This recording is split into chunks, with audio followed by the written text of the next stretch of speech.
ओम शांति। आज 28 सितंबर 2020 के मधुर महावाक्य है और आज की मुरली में बाबा कहे, तुम रूहानी मिलिट्री हो। और मिलिट्री माना जो अनेकों को सैल्वेशन देने वाले हो। तो सच्चा सच्चा मित्र बन करके सारी दुनिया को सही रास्ता दिखाना है, ये हम बच्चों का कर्तव्य है। और उसके लिए बाबा कहे, तुम रूहानी मिलिट्री को ये बैज जरूर लगा हुआ हो। कोई भी पूछे तो उस पर समझा सकते हो। सुनते हैं बाबा के मधुर महावाक्य। ओम शांति। मीठे बच्चे, तुम सारी दुनिया के सच्चे सच्चे मित्र हो। तुम्हारी किसी से भी शत्रुता नहीं होनी चाहिए। प्रश्न है, तुम रूहानी मिलिट्री हो, तुम्हें बाप का कौन सा डायरेक्शन मिला हुआ है जिसे अमल में लाना है? उत्तर है, तुम्हें डायरेक्शन है कि बैज सदा लगाकर रखो।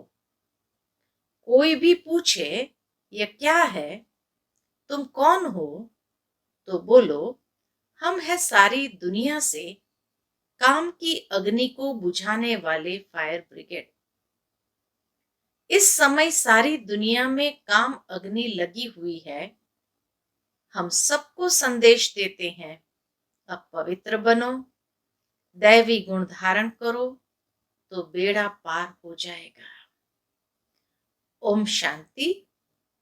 मीठे मीठे रूहानी बच्चे सहज याद में बैठे हैं। कोई कोई को डिफिकल्ट लगता है, बहुत मूंझते हैं। हम टाइट अथवा स्ट्रिक्ट होकर के बैठे। बाप कहते हैं, ऐसी कोई बात नहीं है। कैसे भी बैठो, बाप को सिर्फ याद करना है। इसमें मुश्किलात की कोई बात नहीं। वह हठ योगी ऐसे टाइट होकर बैठते हैं, टांग टांग पर चढ़ाते हैं। यहां तो बाप कहते हैं, आराम से बैठो। बाप को और 84 के चक्र को याद करो। यह है ही सहज याद। उठते बैठते बुद्धि में रहे। जैसे देखो, ये छोटा बच्चा बाप के बाजू में बैठा है। बाबा के सामने कोई छोटा बच्चा अपने पिता के साथ में बैठा होगा। इनको बुद्धि में माँ बाप ही याद होंगे। तुम भी बच्चे हो ना, बाप को याद करना तो बहुत सहज है। हम बाबा के बच्चे हैं, बाबा से ही वर्षा लेना है। शरीर निर्वाह अर्थ गृहस्थ व्यवहार में भल रहो। सिर्फ औरों की याद बुद्धि से निकाल दो। कोई हनुमान को, कोई किसको, साधु आदि को याद करते थे, वह याद छोड़ देनी है। याद तो करते हैं ना। पूजा के लिए पुजारी को मंदिर में जाना पड़ता है। इसमें कहाँ जाने की भी दरकार नहीं है। बैठे बैठे बुद्धि का योग बाबा से लगाना है। कोई भी मिले, बोलो, शिव बाबा का कहना है, मुझे एक बाप को याद करो। शिव बाबा तो है निराकार। जरूर वह साकार में ही आकर कहते हैं, मां में कम याद करो। मैं पतित पावन हूं, यह तो राइट अक्षर है ना। बाबा कहते हैं, मुझे याद करो। तुम सब पतित हो। ये पतित तमो प्रधान दुनिया है ना। इसलिए बाबा कहते हैं, कोई भी देहधारी को याद नहीं करो। ये तो अच्छी बात है ना। पुरानी पतित तमो प्रधान दुनिया में बाबा कहे तुम्हें किसी भी देहधारी को याद करने की आवश्यकता नहीं है। तो ये तो अच्छी बात है। कोई गुरु आदि की महिमा नहीं करते हैं। बाप सिर्फ कहते हैं मुझे याद करो तो तुम्हारे पाप कट जाएंगे। यह है योग बल अथवा योग अग्नि। बेहद का बाप तो सच कहते हैं ना। गीता का भगवान निराकार ही है, कृष्ण की बात नहीं। भगवान कहते हैं सिर्फ मुझे याद करो और कोई उपाय नहीं है। पावन होकर जाने से ऊंच पद पाएंगे, नहीं तो कम पद हो जाएगा। हम तुमको बाप का संदेश देते हैं, मैं संदेशी हूं, इस समझाने में कोई तकलीफ नहीं है। बाबा कहे किसी को भी समझाओ, आप समझो कि मैं संदेशी हूं, शिव बाबा का संदेश दे रही हूं। तो इस समझाने में कोई तकलीफ नहीं है। माताएं, अहिल्याएं, कुब्जाएं भी ऊंच पद पा सकती है, चाहे यहां रहने वाले हो, चाहे घर गृहस्थ में रहने वाले हो। ऐसे नहीं कि यहां रहने वाले जास्ती याद कर सकते हैं। बाबा कहते हैं बाहर में रहने वाले भी बहुत याद में रह सकते हैं, बहुत सर्विस कर सकते हैं। यहां भी बाप से रिफ्रेश होकर फिर जाते हैं तो अंदर में कितनी खुशी रहनी चाहिए। मधुबन बाबा के बेहद घर में आते हैं, रिफ्रेश होकर के जाते हैं अपने अपने घर में, तो कितनी खुशी रहनी चाहिए। इस छीछी दुनिया में तो बाकी थोड़े रोज है। फिर चलेंगे कृष्णपुरी में। कृष्ण के मंदिर को भी सुखधाम कहते हैं। तो बच्चों को अपार खुशी होनी चाहिए। जबकि तुम बेहद के बाप के बने हो, तुमको ही स्वर्ग का मालिक बनाया था। तुम भी कहते हो बाबा 5000 वर्ष पहले भी हम आपसे मिले थे और फिर मिलेंगे। अब बाप को याद करने से माया पर जीत पानी है। अब इस दुखधाम में तो रहना नहीं है। तुम पढ़ते ही हो सुखधाम में जाने के लिए। सबको हिसाब किताब चुकतू कर वापस जाना है। मैं आया ही हूं नई दुनिया स्थापन करने। बाकी सब आत्माएं चली जाएगी मुक्ति धाम। बाप कहते हैं मैं कालों का काल हूं, सबको शरीर से छुड़ाए और आत्माओं को ले जाऊंगा। सब कहते भी है हम जल्दी जाएं, यहां तो रहने का नहीं है। यह तो पुरानी दुनिया, पुराना शरीर है। अब बाप कहते हैं मैं सबको ले जाऊंगा, छोड़ूंगा किसको भी नहीं। तुम सबने बुलाया ही है, हे पतित पावन आओ।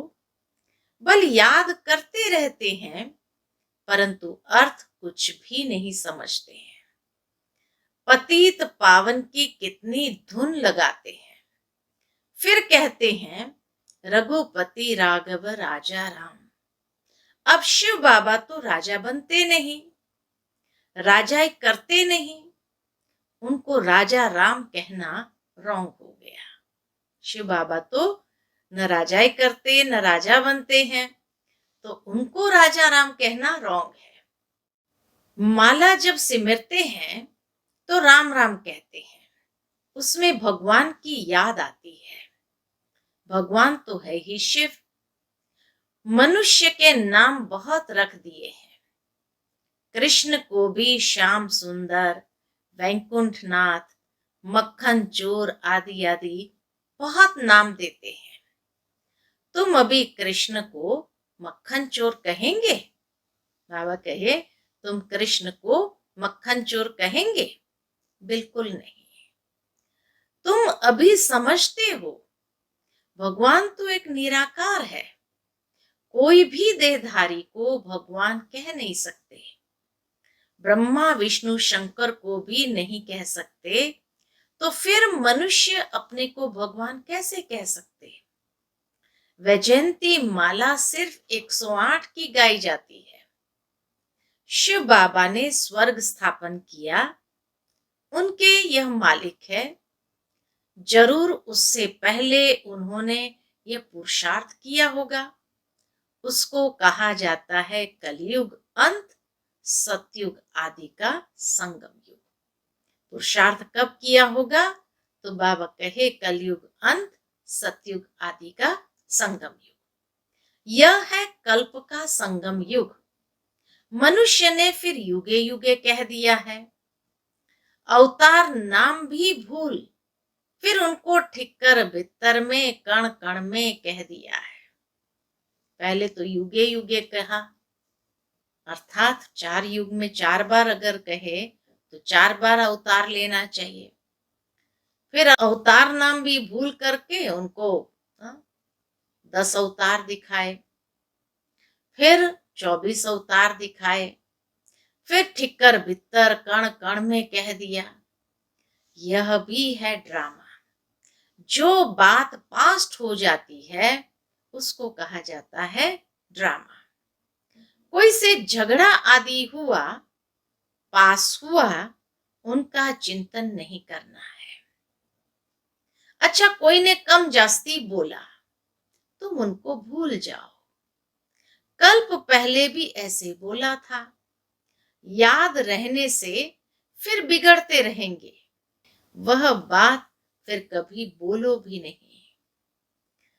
तुम बच्चों को सर्विस तो करनी है ना।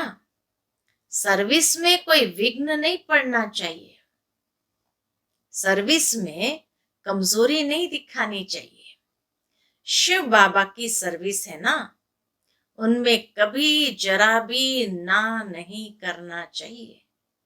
शिव बाबा की सर्विस है, उसमें कभी भी ना नहीं करना चाहिए, नहीं तो अपना पद भ्रष्ट कर देंगे। बाप के मददगार बने हो तो पूरी मदद देनी है। बाप की सर्विस करने में जरा भी धोखा नहीं देना है। पैगाम सबको पहुंचाना ही है। बाप कहते रहते हैं, म्यूजियम का नाम ऐसा रखो जो मनुष्य देख अंदर घुसे और आकर समझे, क्योंकि यह नई चीज है ना। मनुष्य नई चीज देखकर अंदर घुसते हैं। बाबा कहे आजकल बाहर से आते हैं भारत का प्राचीन योग सीखने। बाहर से लोग आते हैं भारत का प्राचीन योग सीखने। अब प्राचीन अर्थात पुराने ते पुराना, वह तो भगवान का ही सिखाया हुआ है, जिसको 5000 वर्ष हुए। सतयुग त्रेता में योग होता नहीं। सतयुग त्रेता में कोई न फिजिकल योग है न राजयोग है। जिसने सिखाया वह तो चला गया। फिर जब 5000 वर्ष बाद आए तभी तो आकर राजयोग सिखाए।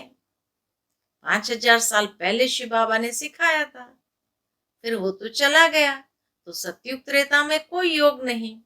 फिर 5000 साल के बाद जब वो आए तो फिर से सिखाए। प्राचीन अर्थात 5000 वर्ष पहले भगवान ने सिखाया था, वही भगवान फिर संगम पर ही आकर राजयोग सिखलाएंगे, जिससे पावन बन सकते हैं। इस समय तो तत्व भी तमो प्रधान है। पानी भी कितना नुकसान कर देता है। उपद्रव होते रहते हैं पुरानी दुनिया में।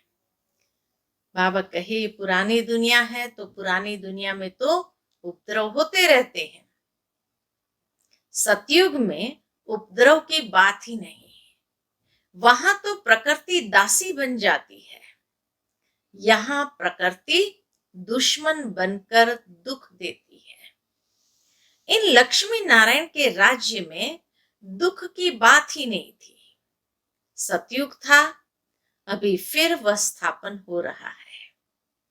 बाप प्राचीन राजयोग सिखा रहे हैं, फिर 5000 वर्ष बाद सिखाएंगे।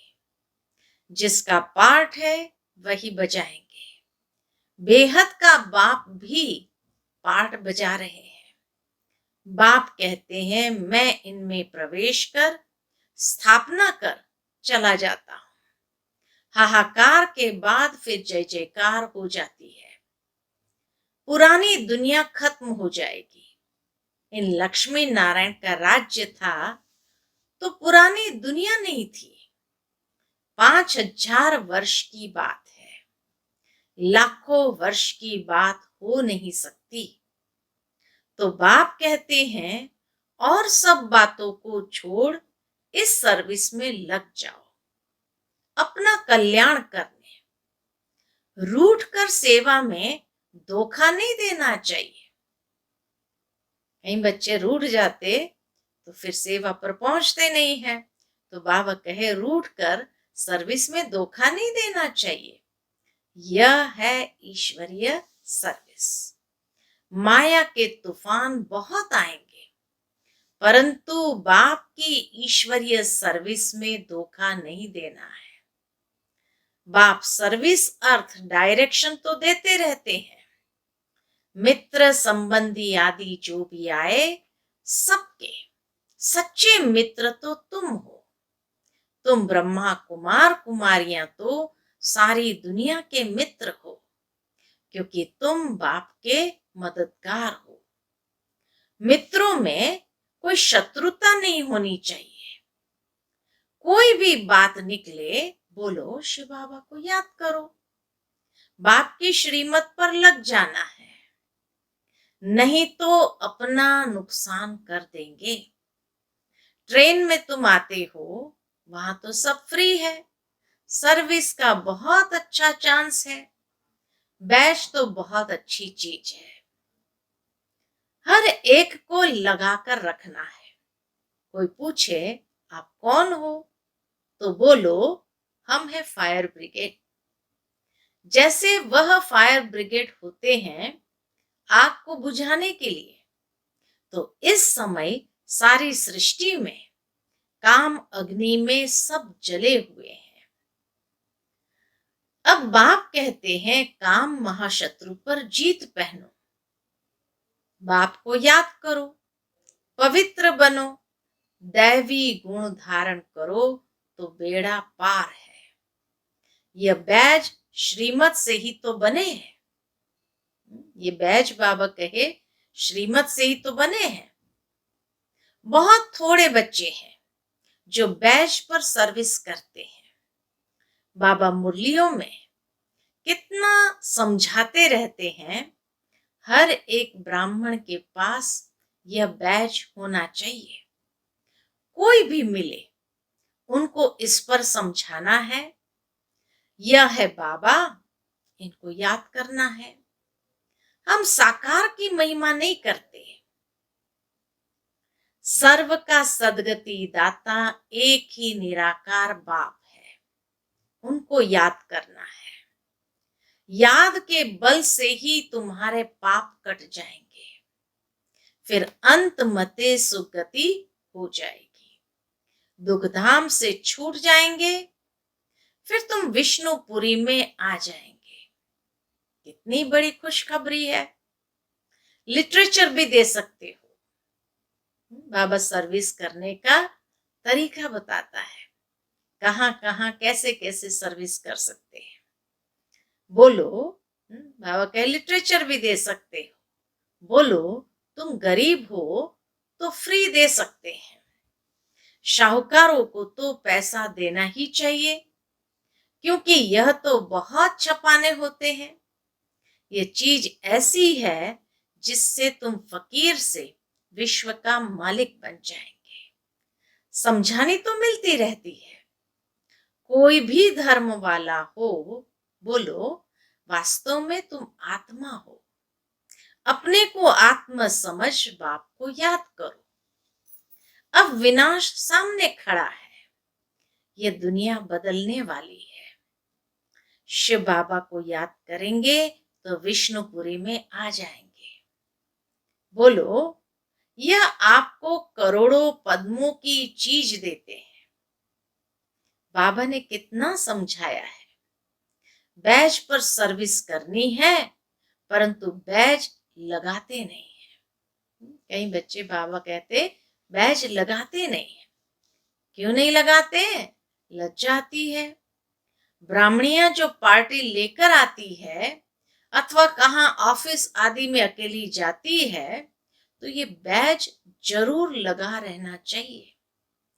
जिसको तुम इन पर समझाएंगे वह बहुत खुश होंगे। बोलो, हम एक बाप को ही मानते हैं, वही सबको सुख शांति देने वाला है। उनको याद करो। पतित आत्मा तो जा न सके, अभी यह पुरानी दुनिया बदल रही है। ऐसे ऐसे रास्ते में सर्विस करते आना चाहिए। तुम्हारा नाम बहुत होगा। बाबा समझाते हैं, शायद लज्जा आती है तो बैज पहन सर्विस नहीं करते। एक तो बैज सीढ़ी का चित्र अथवा त्रिमूर्ति गोला और झाड़ का चित्र हाथ में हो। आपस में बैठ एक दो को समझाओ तो सब इकट्ठे हो जाएंगे। पूछेंगे ये क्या है? बोलो, शिव बाबा इनके द्वारा ये नई दुनिया स्थापन कर रहे हैं। अब बाप कहते हैं मुझे याद करो, पवित्र बनो।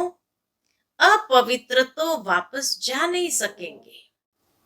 तो बाप कहते हैं मुझे याद करो, पवित्र बनो। अपवित्र तो वापस जा नहीं सकेंगे। ऐसी मीठी मीठी बातें सुनानी चाहिए तो खुशी से सब सुनेंगे, परंतु कोई की बुद्धि में बैठता नहीं है। सेंटर पर क्लास में जाते हो तो भी बैज लगा रहे हैं। मिलिट्री वालों को यहाँ बिल्ला बैज लगा रहता है। उनको कभी लज्जा आती है क्या? तुम भी रूहानी मिलिट्री हो ना। बाप डायरेक्शन देते हैं, फिर अमल में क्यों नहीं लाते? बैज लगा रहे तो शिव बाबा की याद भी रहेगी। हम शिव बाबा के बच्चे हैं। दिन प्रतिदिन सेंटर्स भी खुलते जाएंगे। कोई न कोई निकल आएंगे, कहेंगे फलाने शहर में आपकी ब्रांच नहीं है। बोलो, कोई प्रबंध करे, मकान आदि का निमंत्रण दे तो हम आकर सर्विस कर सकते हैं। हिम्मते बच्चे, मददे बाप। बाप तो बच्चों को ही कहेंगे सेंटर खोलो, सर्विस करो। यह सब शिव बाबा की दुकान है ना। सारे सेंटर्स बाबा के शिव बाबा की दुकान है ना। बच्चों द्वारा चला रहे हैं। अच्छा, मीठे मीठे सिकिलदे बच्चों प्रति माता पिता बाप दादा का याद प्यार और गुड मॉर्निंग। रूहानी बाप की रूहानी बच्चों को नमस्ते। हम सब रूहानी बच्चों की रूहानी माता पिता बाप दादा को याद प्यार, गुड मॉर्निंग और नमस्ते। नमस्ते। शुक्रिया बाबा, शुक्रिया। आज की मुरली से धारणा के लिए मुख्य सार।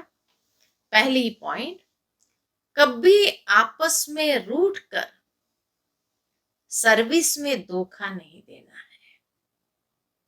विघ्न रूप नहीं बनना है। अपनी कमजोरी नहीं दिखानी है।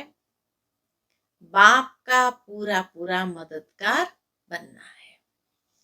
दूसरी पॉइंट, कभी कोई से झगड़ा आदि हुआ, पास हुआ, उनका चिंतन नहीं करना है।